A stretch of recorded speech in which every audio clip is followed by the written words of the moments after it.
Hello guys, welcome to Tech Tricks tutorial. In today's video, I will show you how to fix a blinking or flickering screen on Windows 11. The first method is to restart your system with advanced troubleshooting. Press Ctrl, Alt and Delete on your keyboard.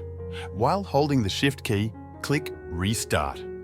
From the menu that appears, click on Troubleshoot, then Advanced Options.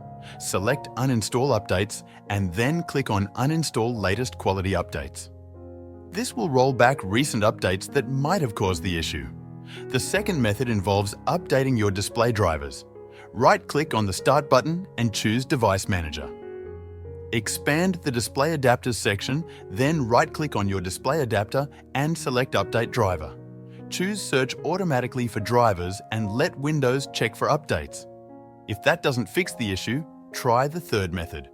Go back to Device Manager, right-click your display adapter again and select Update Driver. This time, click on Browse My Computer for drivers.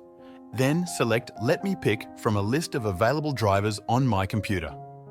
Choose your display adapter model and click Next to install the driver. Following these methods should resolve the screen blinking or flickering issue on your Windows 11 PC or laptop.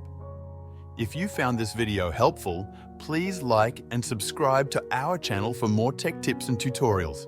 Thank you for watching, and I'll see you in the next video.